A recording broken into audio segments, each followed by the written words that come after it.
17절까지의 말씀, 조금 긴 본문입니다만은 같이 함께 읽도록 하시죠. 3절부터의 말씀 함께 읽겠습니다. 사무엘이 이스라엘 온 족속에게 말하여 이르되 만일 너희가 전심으로 여호와께 돌아오려거든 이방 신들과 아스타롯을 너희 중에서 제거하고 너희 마음을 여호와께로 향하여 그만을 섬기라. 그리하면 너희를 블레셋 사람의 손에서 건져내시리라. 이에 이스라엘 자손이 바알들과 아스타롯을 제거하고 여호와만 섬기니라. 사무엘이 이르되 온 이스라엘은 미스바로 모이라. 내가 너희를 위하여 여호와께 기도하리라 하매 그들이 미스바에 모여 물을 길어 여호와 앞에 붓고 그날 종일 금식하고 거기에서 이르되 우리가 여호와께 범죄하였나이다 하니라. 사무엘이 미스바에서 이스라엘 자손을 다스리니라. 이스라엘 자손이 미스바에 모였다 함을 블레셋 사람들이 듣고 그들의 방백들이 이스라엘을 치러 올라온지라. 이스라엘 자손들이 듣고 블레셋 사람들을 두려워하여 이스라엘 자손이 사무엘에게 이르되 우리를 위하여 우리 하나님 여호와께 쉬지 말고 부르짖어 우리를 블레셋 사람들의 손에서 구원하시게 하소서 하니 사무엘이 젖먹는 어린 양 하나를 가져다가 온전한 번제를 여호와께 드리고 이스라엘을 위하여 여호와께 부르짖음에 여호와께서 응답하셨더라. 사무엘이 번제를 드릴 때에 블레셋 사람이 이스라엘과 싸우려고 가까이 오매 그날에 여호와께서 블레셋 사람들에게 큰 우레를 발하여 그들을 어지럽게 하시니 그들이 이스라엘 앞에 패한지라. 이스라엘 사람들이 미스바에서 나가서 블레셋 사람들을 추격하여 벳갈 아래에 이르기까지 쳤더라. 사무엘이 돌을 취하여 미스바와 센 사이에 세워 이르되 여호와께서 여기까지 우리를 도우셨다 하고 그 이름을 에베네셀이라 하니라. 이에 블레셋 사람들이 굴복하여 다시는 이스라엘 지역 안에 들어오지 못하였으며 여호와의 손이 사무엘이 산 날 동안에 블레셋 사람을 막으시매 블레셋 사람들이 이스라엘에게서 빼앗았던 성읍이 에그론부터 가드까지 이스라엘에게 회복되니 이스라엘이 그 사방 지역을 블레셋 사람들의 손에서 도로 찾았고 또 이스라엘과 아모리 사람 사이에 평화가 있었더라. 사는 날 동안에 이스라엘을 다스렸으되 해마다 베델과 길갈과 미스바로 순회하여 그 모든 곳에서 이스라엘을 다스렸고 라마로 돌아왔으니 이는 거기에 자기 집이 있음이니라. 거기에도 이스라엘을 다스렸으며 또 거기에 여호와를 위하여 제단을 쌓았더라. 아멘. 사무엘상 7장에 이스라엘이 블레셋에게 승리하는 놀라운 장면을 기록해 놓았습니다. 그리고 에베네셀이라 하는 승리의 기념비도 세웠습니다. 사실 지금까지 이스라엘의 모습을 보면 이런 승리를 기대할 수가 없습니다. 블레셋과의 전쟁에서 패배했고 비웃음과 놀림거리가 되었습니다. 승리의 기념비는커녕 블레셋에게 전리품으로 하나님의 언약궤를 빼앗기는 일도 있었습니다. 그런 이스라엘이 갑자기 어떻게 블레셋을 이기게 되었을까? 그리고 어떻게 승리의 기념비까지 세울 수 있었을까? 도대체 그간에 이스라엘에게 무슨 일이 있었던 것일까? 오늘 말씀을 통해 보려고 합니다. 먼저는 앞서 말한 것처럼 이스라엘은 블레셋과의 전쟁에서 완전히 패배했지요. 우리가 4장부터 6장의 말씀을 보는 내내 이스라엘이 얼마나 어리석은지 또 그 가운데 블레셋이 승리하며 하나님의 언약궤를 빼앗아가는 그 과정들을 보았습니다. 제사장 홈리와 비나스는 전쟁터에서 죽었고 그 아버지 영 또한 사사였던 엘리도 이 소식을 듣고는 의자에서 넘어져 죽게 되었습니다. 그랬던 이스라엘에게 하나님의 언약궤가 돌아오게 됩니다. 1절과 2절 말씀인데 아비나답의 아들 엘리야사를 거룩하게 구별하게 하여 궤를 지키게 하죠. 그렇게 이스라엘 온 족속이 여호와 하나님을 사모하기 시작하였고 20년이라는 시간을 지내게 됩니다. 그리고는 제사장 엘리 이후에 사무엘이 이 역할을 감당하며 온 이스라엘을 향하여 말하기도 하고 다스리기 시작하죠. 그러면서 사무엘이 이르는 말이 이렇습니다. 3절 말씀에 만일 너희가 전심으로 여호와께 돌아오려거든 너희가 정말 여호와 하나님을 사랑하고 그 하나님께로 돌이키겠으며 그 앞에 살고자 하느냐 그러하다면 이러한 것을 먼저 해야 한다라고 가르쳐 주는 것이 이방 신들과 아스타롯을 너희 중에서 제거하고 너희 마음을 여호와께로 향하여 그만을 섬기라. 그리하면 하나님이 구원해 주시리라 말씀을 합니다. 사무엘이 선포한 메시지는 간단히 말하면 회개를 촉구하는 것이죠. 회개해야 된다. 우리가 회개해야 된다. 하나님께로 돌아서야 할 것인데 그러기 위해서라면 우리가 회개해야 된다. 이 회개를 우리가 함께 오늘 말씀을 통해서 보려고 하는 것인데 진정한 회개는 무엇인가? 저는 두 가지 의미로 생각됩니다. 그리고 오늘 말씀에서도 이 두 가지를 가르쳐 줍니다. 먼저는 제거하는 것이죠. 하나님께로 나아가는 방법에 대해서 우리가 주일에도 말씀을 보았습니다만은 우리가 하나님께 가까이 나아가야 됩니다. 그러려면 먼저는 하나님에게서 멀어지게 만드는 것이 있는데 그걸 피하라 하는 것이죠. 우리가 세상과 벗이 되면 그것이 하나님과 원수됨이라 하였습니다. 그러니까 세상과 친해지고 세상과 가까워지면 가까워질수록 하나님에게로부터는 점점 더 멀어지게 되어 있죠. 마치 그것처럼 회개라고 하는 것은 무엇인가? 이걸 뒤집는 것이죠. 세상과 멀어지는 것, 세상과 단절하는 것, 세상과의 끊어냄을 통하여서 우리는 하나님께 가까이 갈 수 있는 기회와 여건이 마련되어지는 것이죠. 그래서 사무엘도 말합니다. 하나님께로 나아가기를 원하는가? 정말 하나님을 사랑하여 하나님께로 전심으로 돌아가려고 하는가? 그렇다면 너희들에게 있는 하나님께로 나아가는 길에 있어서 방해물을 제거해라. 너희가 이전에 사랑했던 것, 그래서 하나님으로부터 멀어지게 만들었던 것, 바로 그것들을 제거하라 말합니다. 방해물이라고 저는 표현을 했습니다만 오늘 말씀 3절과 4절에는 이방 신들과 아스타롯을 제거하라, 바알들과 아스타롯을 제거하라고 말을 합니다. 이스라엘이잖아요. 하나님의 백성이고 또 그렇게 구원받은 민족인데 왜 이들에게 우상이 이방 신들이 아스타롯이 바알들이 그들에게 있었겠습니까? 이건 부러움 때문입니다. 무엇을 부러워했는가? 주변 나라들을 보니 풍요롭습니다. 그리고 전쟁을 하면 전쟁에서 승리를 합니다. 우리도 이기고 싶고 우리도 풍요롭고 싶고 우리도 편안하고 싶고 우리도 안정된 삶을 누리고 싶고 그러면 우리에게 없는 것이 무엇이고 저들에게 가진 것이 무엇인가? 가장 분명하게 드러나는 것이 그들이 섬기는 우상이었던 것이죠.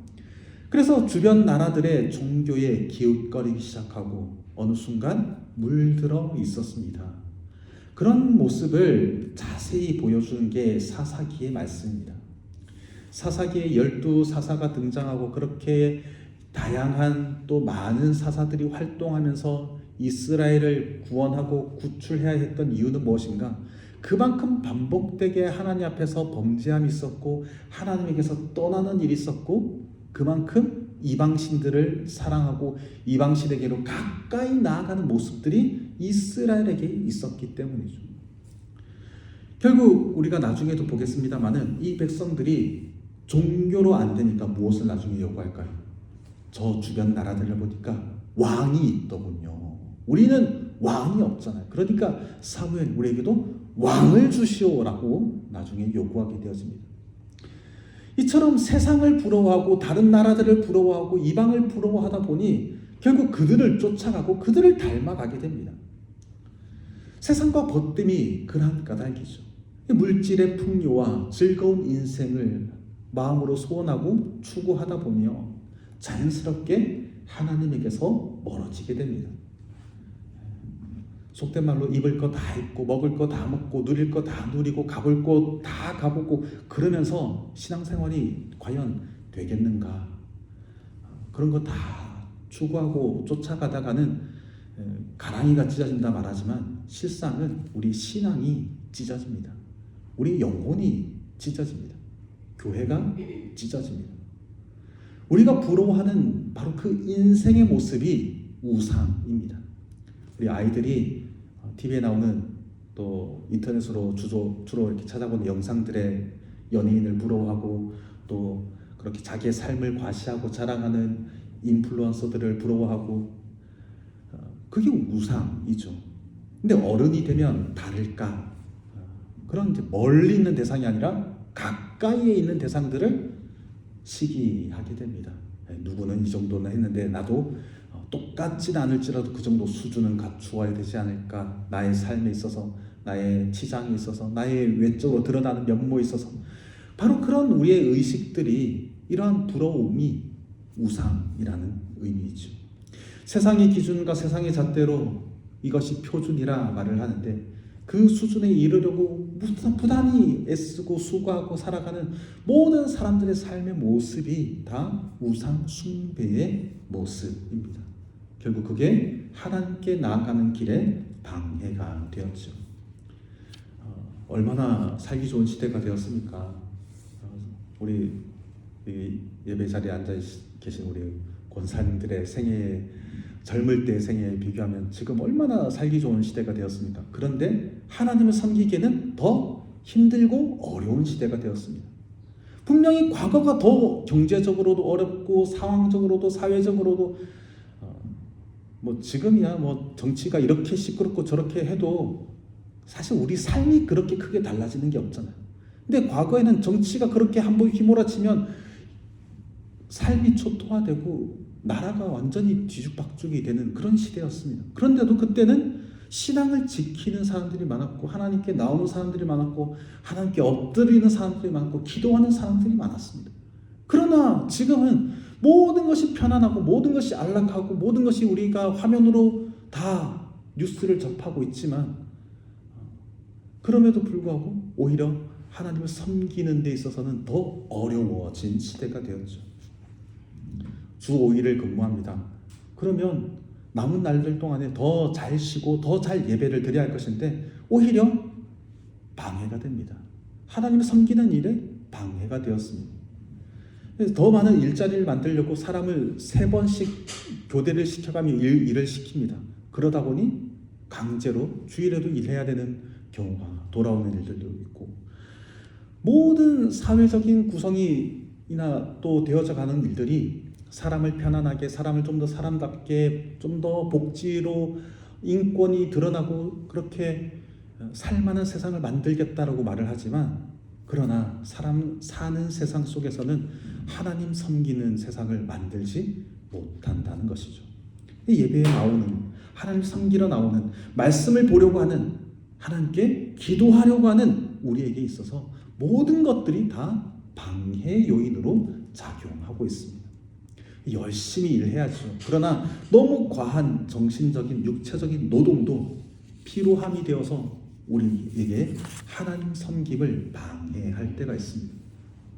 이것들을 이제는 교회적으로 우리가 생각을 바꾸고 의식을 바꾸고 제거해가는 일들을 해나가야 됩니다. 우리가 믿음 안에서 하나님께로 돌아서야 되겠다. 하나님을 전심으로 사랑하며 하나님을 정말 진정으로 섬겨가야 되겠다라고 할 때는 이 세상의 것들을 과감하게 도려내고 잘라내는 수고로움과 열심과 결단이 필요한 것이죠. 우리가 아침 저녁으로 보는 말씀에도 미련이 남아 있습니다. 미련이 남아 있습니다. 베드로는 족하다라고 말을 하죠. 그래, 너희가 그렇게 세상에서 즐기며 세상을 벗대며 함께 그렇게 지내왔던 것들이 충분하다, 족하다. 이제 남은 생애는 하나님 앞에서 하나님 뜻대로 살아가야 되지 않겠는가를 말해왔듯이 바로 우리가 그렇게 결단을 내려야 할 때입니다. 이것이 회개의 첫 번째 과정입니다.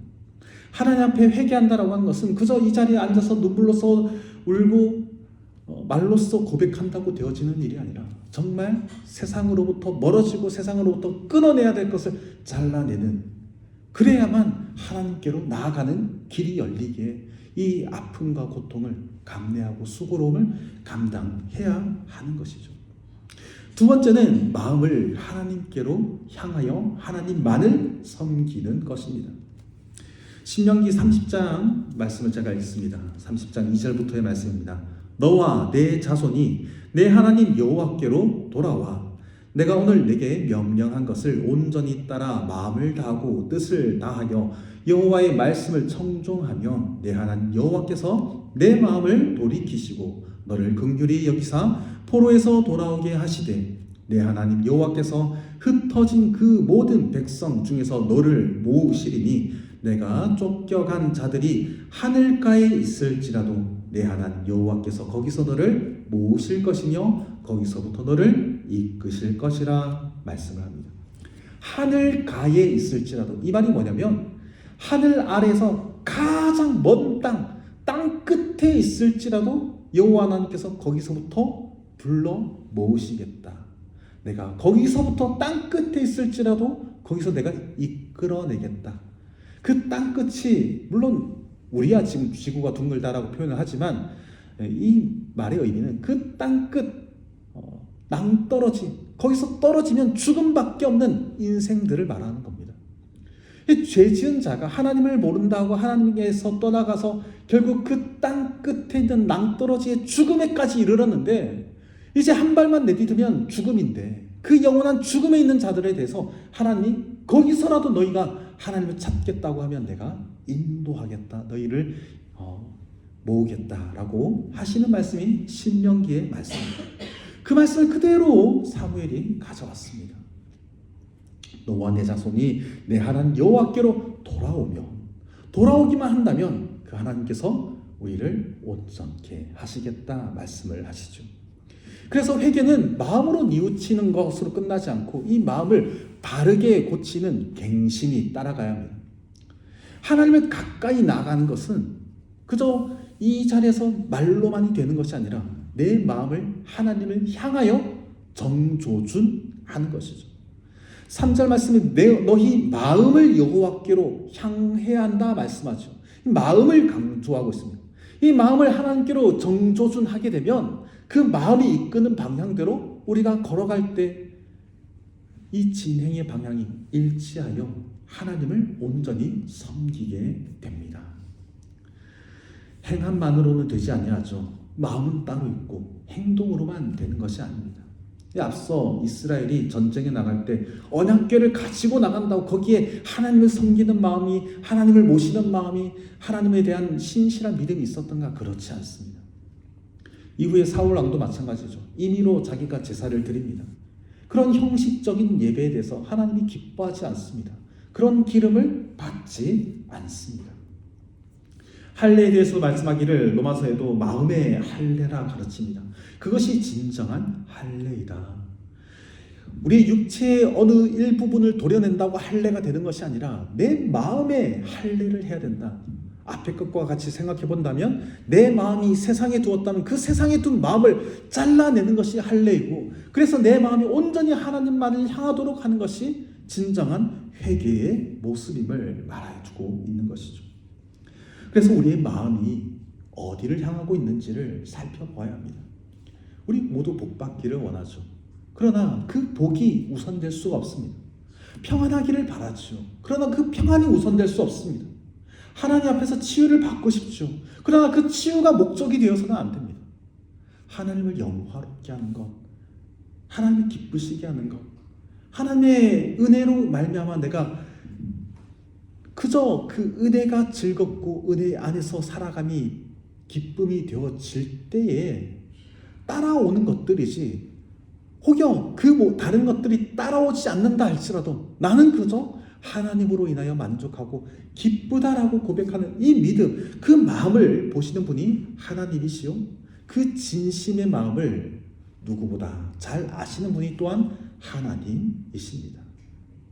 그 하나님 앞에 이스라엘이 이제 드디어 회개하기에 이르게 됩니다. 6절 말씀입니다. 그들이 미스바에 모여 물을 길어 여호와 앞에 붓고 그날 종일 금식하고 거기에서 이르되 우리가 여호와께 범죄하였나이다. 이제야 비로소 그들의 입술을 열어 우리가 하나님 앞에 죄를 지었습니다 시인하고 고백하기에 이르죠. 아니 살려고 그런 건 아닌가? 물론 그럴 수도 있습니다. 이 백성들이 당장에 눈앞에 있는 저 블레셋을 바라보니 두렵고 무서운 마음에 하나님을 찾는 그런 신앙일 수도 있겠지요. 바로 이어지는 7절 말씀에도 이스라엘 자손이 미스바에 모였다 함을 블레셋 사람들이 듣고 그들의 방백들이 이스라엘을 치러 올라온지라 이스라엘 자손들이 듣고 블레셋 사람들을 두려워하였다 말씀하죠. 두려웠습니다. 두려워서 찾은들 찾는 것이 중요합니다. 정말 중요한 것은 이 상황이 된 배경이 문제가 아니라 하나님을 찾는 것이 중요합니다. 마태복음 8장에 보면 예수님이 제자들과 함께 배를 타고 호수를 건너가십니다. 풍랑을 만나죠. 그때 예수님이 주무시고 계셨습니다. 제자들이 예수님을 흔들어 깨웁니다. 그 흔들어 깨우는 예수님께서 일어나셔서는 바람과 파도를 잔잔하게 하시죠. 그렇게 해야 됩니다. 그 이후에 제자들에게 하신 말씀이 믿음이 작은 자들아 라고 하였지만 맞습니다. 언제 우리의 믿음이 크겠습니까? 언제 우리의 믿음이 자라서 그런 두려움을 보고도 담대하게 아무렇지도 않죠. 하나님 말 신뢰하니 하나님이 다 해결해 주실 거야 라고 물맷돌만 들고 나가는 다윗의 당당함처럼 그런 용기나 결단이나 담력이 언제쯤에나 우리가 이게 이루어질지 모르겠습니다만 당장에 우리의 믿음이 그렇게 작은 자라면 부르짖어야 되는 겁니다. 찾아야 되는 것이죠. 흔들어 깨워야만 합니다. 그제야 평안을 얻습니다. 그런데 예수님을 흔들어 깨우는 것이 구원 얻는 길인 줄 알면 그렇게 합니다. 문제는 그걸 알면서도 행동하지 않는 거에 문제죠. 평안하십니까?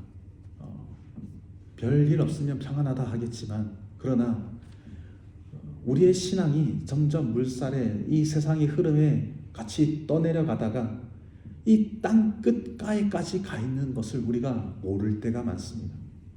자칫 잘못하면 이제 거기서 떨어질 일만 남았는데 그 위태로움을 알지 못하고 그 물살을 타고 흥겹게 즐겁게 세상과 동화되어서 흘러가고 있는 이 모습 속에서 우리는 깨달아야 됩니다. 여기 끝에 낭떠러지가 있구나. 여기가 그저 잔잔한 호숫가가 아니라 흐르는 강물이 아니라 이 끝에 폭포가 있구나. 그걸 알아야 하는 것이죠. 이 시대의 마지막 때가 이르렀다는 것을 우리는 자각해야 합니다. 그리고는 하나님을 찾아야죠. 흔들어 깨워야 합니다. 그래서 살려달라고 울부짖고 애원해야 합니다. 오늘 말씀 속에서 백성들의 모습이 그러합니다. 여호와께 범죄하였음을 고백하며 하나님께 금식하며 기도하죠. 그 회개에 하나님이 응답을 주십니다. 지난 전쟁에서는 블레셋이 두려워하였고 이스라엘이 비웃었죠.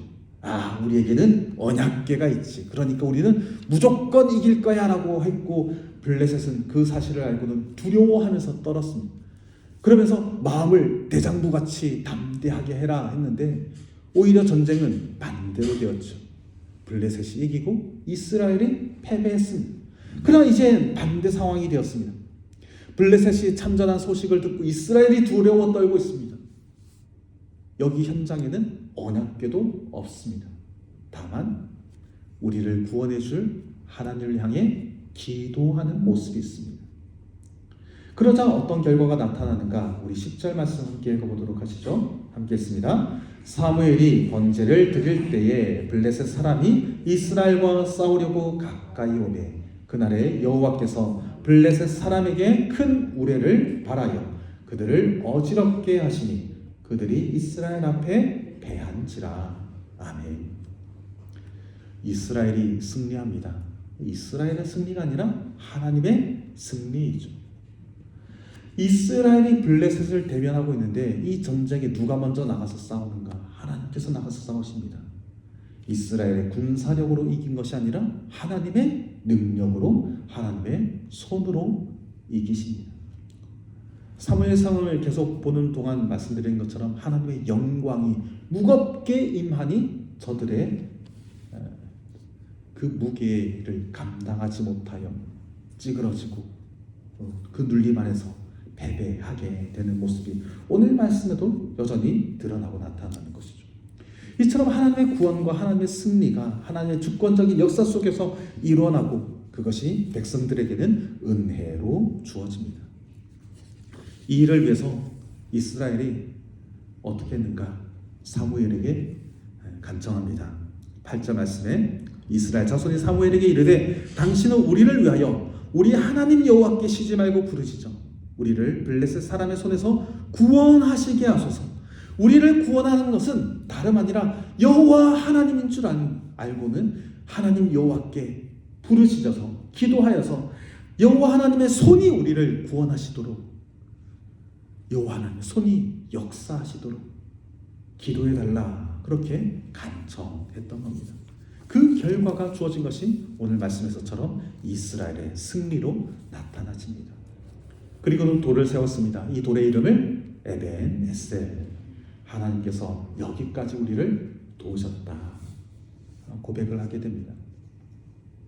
이 고백이 항상 기억하도록 돌을 세워서 이 돌을 볼 때마다 그렇지, 하나님이 나를 도우셨지.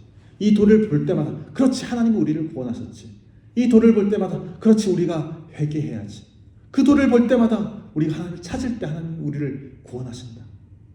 우리가 하나님께 도움을 구할 때 하나님이 우리를 도우신다. 우리가 전심으로 마음을 다해서 하나님을 사랑하고 하나님께로 돌이키면 하나님이 그 손으로 역사하신다. 이걸 보이도록 나타내도록 비석을 세워두고 돌을 세워두고는 이름을 붙여 놓았던 겁니다. 바로 그런 표징이 우리에게도 있습니다. 우리에게도 있습니다. 대표적인 것이 성찬과 세례입니다. 성찬을 할 때 이 성찬은 기념을 하는 것입니다. 가톨릭처럼 이걸 먹는다고 우리 안에 입 안으로 들어왔을 때 정말 예수님의 살이 되고 예수님의 피가 되는 게 아닙니다. 성분은 1도 바뀌지 않습니다. 그대로 먹는, 우리가 편의상 카스테라를 가지고 예수님의 떡을 의미하여서 대신합니다만은 먹고 소화될 때까지 여전히 카스테라입니다. 그게 이제 내 몸 안에 분해가 되고, 예수님의 살, 단백질을 먹는 게 아닙니다. 잔도 마찬가지죠. 잔을 마실 때 포도즙을 마시는 것이지 그렇다고 해서 예수님의 혈액을 마시는 게 아닙니다. 그렇게 바뀌지 않습니다. 다만 기념한 것이죠. 무엇을요? 그 십자가의 죽으심을 기념하고 또 그것을 기억하며 이것을 통해서 죽음을 이기셨다라고 하는 사실을 우리는 기념하고 기억하는 겁니다. 바로 오늘 말씀에서처럼 왜 에벤에셀이라고 하는 돌을 세웠던가, 하나님이 도우셨다라고 하는 이 말의 의미를 전달하는 게 아니라 기억하도록 하기 위함입니다. 회개해야 될 것을 가르치고 그 회개를 통해서 다시금 하나님을 찾도록 가르치고, 하나님을 찾고 하나님을 의지할 때 저 낭떠러지 끝에서부터 우리를 인도하여서 건져내시고 모으시는 그 하나님의 손길을 기억하고 또 이 기억한 것을 떠올려서 다시금 하나님을 찾도록 하는 방법으로서 이 돌을 세워 두었던 것이죠. 우리에게 성찬이 그렇습니다. 또한 우리가 주일에 모이는 것도 마찬가지죠. 매 주일 우리는 안식일을 지키지 않습니다. 다만 그 안식의 개념이 확장된 주일을 지키고 이 주일의 근본의 의미는 부활에 있습니다. 그래서 매주일 우리가 함께 모여서 예배하고 이 자리에서 주님의 말씀을 듣고 그 은혜를 나누는 까닭은 바로 그 부활의 예수 그리스도를 기억하기 위함입니다. 기억만 하는 것이 아니라 또 그렇게 살려고, 보고 느끼고 경험하고 그렇게 살고자 함께 모이고 이 자리를 통해서 확인하는 것이죠. 우리의 사도신경의 신앙 고백이 또한 그렇습니다. 매번 이것을 고백하는 것은 외웠냐, 외워야 교회 다니는 사람이고 외우지 않으면 또 세례도 받을 수 없고 입교도 할 수 없고 그런 자격 수준을 말하려고 하는 것이 아니라 사도신경을 통해서 계속적으로 반복해서 내가 어떻게 구원받았는지를 깨닫게 하고 알게 하고 기억하게 해서는 다시금 이 은혜로 돌이키도록 하기 위한 장치로 마련해 둔 것이죠. 그래서 우리에게 주어진 이 장치들을 활용해서 우리는 기억을 떠올려야 됩니다. 할 수만 있다면 내 기억을 다시금 떠올려서 그렇지, 내가 하나님께로 돌이켜야지, 회개해야지, 내가 이것들을 끊어내야지, 잘라내야지, 그리고 하나님께로 전심을 다해서 마음을 다해서 하나님을 사랑하고 하나님을 섬겨가야지. 하나님 나를 구원해 주셨는데 하나님 나를 여기까지 인도해 주시고 앞으로도 여전히 이 구원의 길을 인도해 가실 것인데 내가 저 땅 떨어진 벼랑 끝에서부터 건짐을 받은 죽음을 한 걸음 앞두고 거기서부터 내가 건짐을 받았는데 그 하나님의 은혜로 내가 살았는데 하나님의 은혜대로 내가 또 남은 생에도 그리 살아야지. 다시금 다짐을 하게 되고 마음을 다잡게 되는 것이 이런 장치들을 마련해 두은 것입니다. 아마 우리 각자에게 또 그 나름의 신앙의 간증이 있을 줄 압니다. 왜 하나님께서 그런 경험들을 우리에게 허락하셨는가? 다른 사람에게 자랑하라고 주신 경험이 아닙니다.